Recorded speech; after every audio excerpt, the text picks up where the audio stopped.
Good afternoon. I am Anil Agarwal, former Chief Manager, Punjab National Bank. Now, I find some candidates they go in panic mode by reading some news item,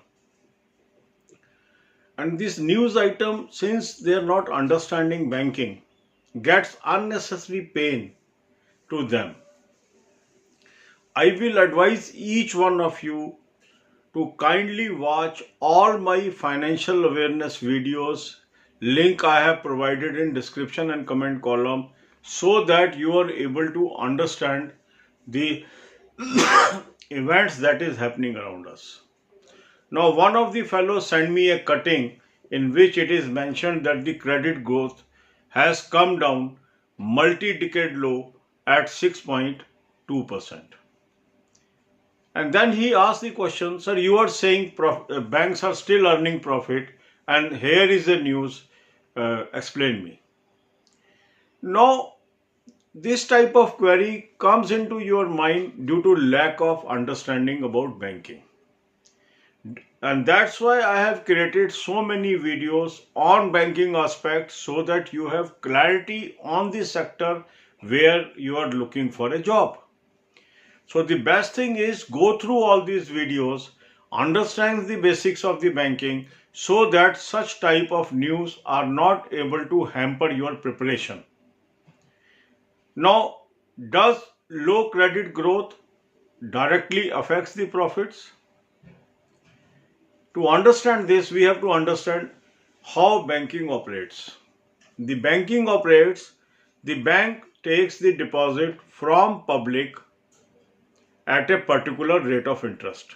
Say I take current account at 0% interest. I take the saving deposit account at 3% or 2.75%. I take the money under fixed deposit from the rates varying from 4% to say 5.7%, 5.8%. Now, based on my composition of deposit, if I have 50% FD, 40% saving, 10% current account, I will be having an average cost of funds. So the average cost of fund always depends upon the composition of deposit. Higher is the current account, higher is the saving account, lower is overall cost of funds. And that's why CASA has importance in banking. Now, once I take the money, I have to incur an expenses. That expense is called interest cost. Second expense is employee salary.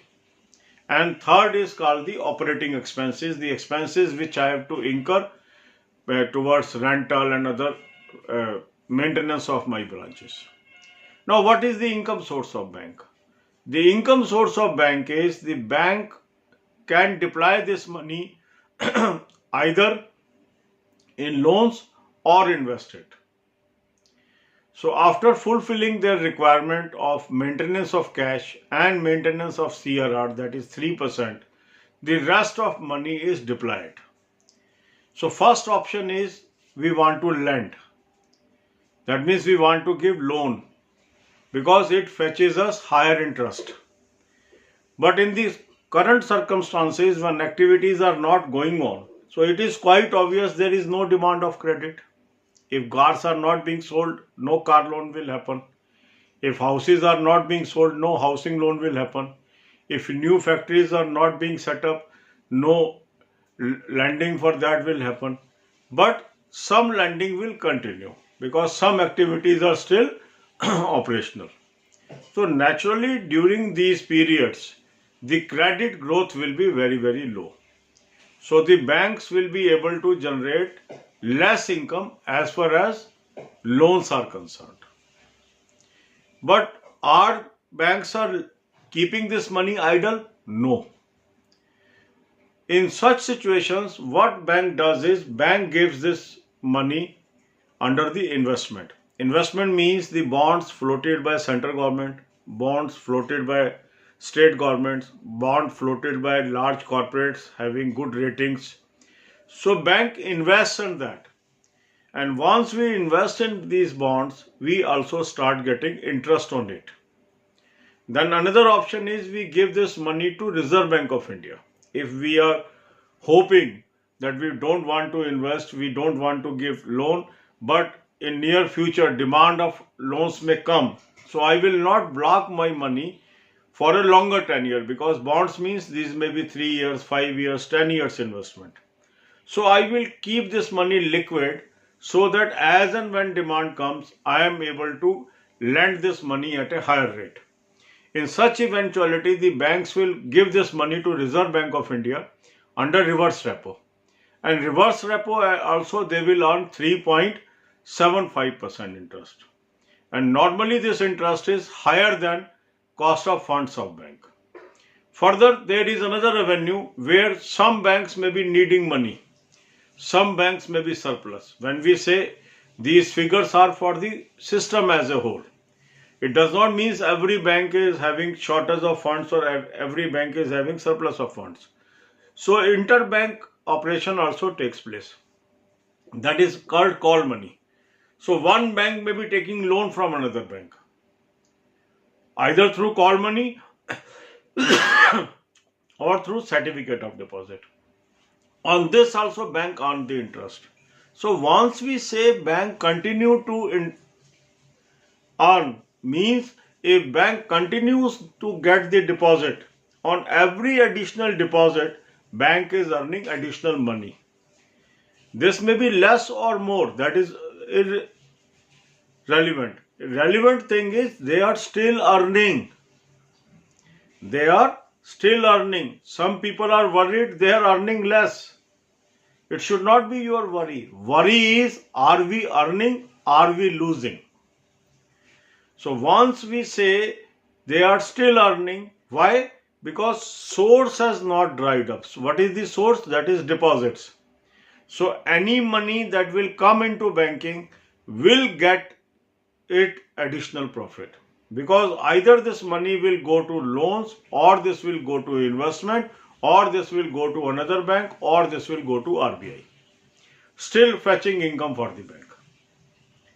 So you need not worry on this score. Your focus should be on preparation. So recruitment in banking will happen. Focus on that. That is important. Since one of the candidates sent this and I felt that this is a aspect which should be made much clearer, so I am making this video. अब इसी बात को हम हिंदी में करेंगे. अब आप ये देखिए कि कई लोग क्या होता है कि कोई भी बात हम समझाएं, वो किसी भी छोटी सी न्यूज़ को देख के पैनिक में आ जाते हैं. और ऐसा क्यों होता है? क्योंकि अधिकांश लोग जो बैंकिंग की तैयारी कर रहे हैं उनको बैंकिंग की कोई नॉलेज नहीं है. तो जैसे ही कोई सेंसेशनल न्यूज़ आती है उनको ऐसा लगता है कि ये सीधा उनको हिट कर रही है. उसका कारण क्या है? क्योंकि नॉलेज नहीं है. और क्योंकि नॉलेज नहीं है तो हमें कोई भी चीज़ समझ ही नहीं आ रही है, और जैसा दूसरा पेश कर देगा हम उसको वैसे ही ले लेंगे. तो नॉलेज लेने का तरीका क्या है? पहली चीज़ है कि अगर हम बैंकिंग में जॉब ढूंढ रहे हैं तो हमें बैंकिंग के बारे में पता होना चाहिए. और इसीलिए इस चैनल पे 160 से ज़्यादा वीडियो बैंकिंग के ऊपर आधारित है. और ये चीज़ें आपको एग्ज़ाम में भी पूछी जाती हैं, इंटरव्यू में भी पूछी जाती हैं, और कैंडिडेट इनका जवाब सही नहीं दे पाता क्योंकि उसको नॉलेज ही नहीं होती. तो पहली मेरी सलाह ये रहेगी कि ये सारी वीडियोस आप ध्यान से देखिए, रोज 1-1.5 घंटा लगाइए. इससे आपको क्लैरिटी होगी और फिर इस तरह का पैनिक आपको नहीं आएगा. तो वीडियो का लिंक मैं आपको डिस्क्रिप्शन में दे रहा हूं. इन वीडियोस को आप रोज देखिए. आपकी एग्जाम की भी तैयारी होगी और आपकी कंसेप्चुअल क्लैरिटी भी होगी, और फिर ये छोटी मोटी खबरों से आप पैनिक में भी नहीं आएंगे. अब एक कैंडिडेट ने मुझे एक न्यूज आइटम भेजी कि सर 6.2% क्रेडिट की ग्रोथ है, मल्टी डिकेड्स में ये लोएस्ट है, आप कह रहे हो प्रॉफिट हो रहा है. तो सर आप समझाइए. अब देखो इस व्यक्ति ने क्या किया, एक हेडलाइन पढ़ी, हेडलाइन पढ़ते ही पैनिक में चला गया, और पैनिक में चलते ही एक मैसेज भेज दिया. तो क्या हुआ? Time waste. यदि इसी व्यक्ति ने ये सारी वीडियोस देखी होती और बैंकिंग को समझा होता तो वो इस न्यूज़ को पढ़कर साइड कर देता. क्यों कर देता? क्योंकि जो क्रेडिट ग्रोथ है वो एक एस्पेक्ट है, प्रॉफिट हो रहा है या नहीं हो रहा है ये डिफरेंट एस्पेक्ट है. इसके लिए जो मैं बात अभी बता रहा हूं इसको आप ध्यान से समझेंगे. बैंकिंग क्या है? बैंक के पास डिपॉजिट आ रहा है, ठीक है, ये डिपॉजिट या तो करंट अकाउंट में आएगा, या सेविंग अकाउंट में आएगा, या फिक्स डिपॉजिट में आएगा। सेविंग में आएगा तो हम 3% ब्याज देंगे या 2.75% ब्याज देंगे। करंट में आएंगे तो बैंक 0% ब्याज देगा, और एफडी में आएगा तो 4% से 5.6 या 5.7 तक ब्याज देगा। तो अब किस बैंक के पास जो पैसा है, किस तरह के अकाउंट में कैश आया, उस पर निश्चित होगा कि उसकी टोटल कॉस्ट क्या पड़ेगी। अगर ज़्यादा पैसा करंट अकाउंट में आ गया तो फ्री में आ गया, ज़्यादा सेविंग में आ गया तो कम कॉस्ट पे आ गया, और ज़्यादा एफडी में आ गया तो हाई कॉस्ट पे आ गया। तो इसीलिए बैंक्स कासा पे फोकस करते हैं, क्योंकि करंट अकाउंट और सेविंग अकाउंट का जो पैसा है वो सस्ता पैसा है। तो ये कॉस्ट हो गई। अब पैसा आया, उस पर मुझे ब्याज देना है, ये मेरा खर्चा है। इसके अलावा मेरा क्या खर्चा है? स्टाफ की सैलरी। उसके अलावा क्या खर्चा है? ऑपरेशनल एक्सपेंसेस, लाइक जो मेरी बिल्डिंग्स हैं उनके किराए हैं, बिजली है, पानी है, और खर्चे हैं, ये मेरे खर्चे हैं। अब जो मेरे पास पैसा आया उस पर मैंने खर्चा कर दिया। कुछ खर्चे मेरे निश्चित हैं, डिपॉजिट आए ना आए वो होने ही है, और कुछ हैं जो सिर्फ डिपॉजिट से रिलेटेड है, मींस जो इंटरेस्ट कॉस्ट है। तो जितना ज़्यादा डिपॉजिट आता जाएगा मेरा उतना ही ये खर्चा बढ़ता जा रहा है। अब इस खर्चे से यदि मैं आमदनी ज़्यादा कर लूँ तो क्या होगा? मेरे को प्रॉफिट हो गया। तो अगर मैं ये पैसा उधार दे दूँ तो मेरे को ब्याज मिलना शुरू हो गया, ये मेरी आमदनी है। अब आज के माहौल के अंदर मान लो कार नहीं बिक रही तो कार लोन नहीं होगा, मकान नहीं बिक रहे तो मकान लोन नहीं होगा, इसी तरह कोई नई फैक्ट्री नहीं लग रही तो नया लोन नहीं होगा। तो नेचुरल है इस पीरियड के दौरान बैंकों का उधार उस रफ्तार से नहीं बढ़ रहा जिस रफ्तार से बढ़ना चाहिए। तो क्या होगा? क्रेडिट ग्रोथ की फिगर तो नीचे ही आएगी ना। तो उसमें क्या पैनिक वाली बात हो गई? ये तो सबको पता ही है कि जब एक्टिविटीज बंद है हमारी तो नेचुरल है हमारी क्रेडिट ग्रोथ भी वीक आफ्टर वीक ग्रोथ जो है रेशो कम होती चली जाएगी। तो नेचुरल है कि जो इंटरेस्ट हमारा लोन से आना था उसकी जो वृद्धि दर है वो उतनी नहीं होगी जितनी पहले थी। पर क्या जो मेरे पास पैसा आया वो बेकार पड़ा है? नहीं। बैंक के पास क्या ऑप्शन है? इस पैसे को वो इन्वेस्ट कर दे। इन्वेस्ट कहाँ करता है? जो बॉन्ड्स होते हैं सेंट्रल गवर्नमेंट के, स्टेट गवर्नमेंट के, बड़े बड़े कॉरपोरेट्स के, वो उनको खरीदता है। क्योंकि ऐसे वक्त में क्या होता है, जब इकोनॉमिक एक्टिविटी नहीं चल रही होती तो सेंट्रल गवर्नमेंट को ज़्यादा पैसा उधार चाहिए, स्टेट गवर्नमेंट को भी ज़्यादा पैसे की उधार चाहिए, कॉरपोरेट जिनको कहीं से पैसा नहीं मिल रहा उनको भी उधार चाहिए, पर वो टर्म लोन ना लेके अपने बॉन्ड्स इशू करना चाहते हैं जहां उनको सस्ते रेट पे मिल सकता है, तो बैंक इनमें इन्वेस्ट कर देता है। तो अब हमारी आमदनी तो आई पर वो कम ब्याज आई देन लोन्स। इसका मतलब ये नहीं है आमदनी नहीं आई, और ये जो ब्याज है ये ज़्यादा है जो हम डिपॉजिट्स पे दे रहे हैं। मान लो डिपॉजिट के ऊपर मेरी एवरेज कॉस्ट निकल के आई 4%, और मैंने बॉन्ड गवर्नमेंट के खरीदे जिस पे मुझे ब्याज मिल रहा है 7.5%, तो 3.5% का अभी भी मुझे मुनाफा है। यही मैं लोन पे देता तो हो सकता है मैं 10% कमाता, पर बॉन्ड में मैं 7.5 कमा रहा हूं, तो 2.5% कम कमा रहा हूं, पर अभी भी कमा रहा हूं। अब मान लो मुझे ऐसा लग रहा है कि ये जो फेज है जल्दी इधर उधर हो जाएगा और दोबारा डिमांड आ जाएगी क्रेडिट की, तो मैं क्या करूंगा? तो ना मैं क्रेडिट दे पा रहा हूं, ना मैं बॉन्ड्स में इन्वेस्ट कर रहा हूं, ये मैं पैसा टेम्परेरीली रिजर्व बैंक को दे दूंगा। जैसा इस समय 6.99 लाख करोड़ बैंकों का रिजर्व बैंक को डेली दिया जा रहा है। तो ये क्या है कि बैंक एंटिसिपेट कर रहे हैं डिमांड आएगी, तो वो लंबी अवधि के लिए इन्वेस्ट नहीं कर रहे, वो अभी आरबीआई को दे रहे हैं ताकि जब भी डिमांड आए वो इस पैसे का इस्तेमाल कर सके। तो आरबीआई क्या दे रहा है बैंक को? एक मॉडरेटेड ब्याज दे रहा है 3.75%। तो यहां भी बैंक कुछ ना कुछ अर्न कर रहे हैं अगर हमारी कॉस्ट ऑफ फंड इससे लेस है तो रिजर्व बैंक को भी पैसा देके हम गंवा नहीं रहे हैं कुछ भी। इसके अलावा हमारी क्या मार्केट है? अब ये जो फिगर है ये पूरी बैंकिंग सिस्टम की है, पर बैंक टू बैंक पोजीशन अलग हो सकती है। एक बैंक के पास फालतू पैसा हो सकता है, एक के पास शॉर्टेज हो सकती है। अब मान लो यस बैंक है, डिपॉजिट निकल रहा है तो उनको पैसा चाहिए, तो वो दूसरे बैंक के पास जाएंगे, उससे उधार लेंगे और वो बैंक उनसे ब्याज चार्ज करेगा। और वो सर्टिफिकेट ऑफ डिपॉजिट के थ्रू भी हो सकता है, कॉल मनी मार्केट के थ्रू भी हो सकता है। तो हमें हर न्यूज से पैनिक नहीं हो जाना है। जब एक इकोनॉमिक पोजीशंस में डिस्टरबेंस है तो नेचुरल है कि एक प्रोडक्ट की डिमांड घटेगी, दूसरे की बढ़ सकती है, दूसरे की घटेगी, तीसरे की बढ़ सकती है। पर बैंकिंग एक ऐसी संस्था है जो पैसे को कभी खाली नहीं छोड़ती। या वो अधिक ब्याज पर लोन देने में कामयाब हो जाएगी, या कम ब्याज पे इन्वेस्ट करने के लिए कामयाब हो जाएगी, या उससे कम ब्याज पे आरबीआई को देने में कामयाब हो जाएगी, पर ब्याज फिर भी कमाएगी।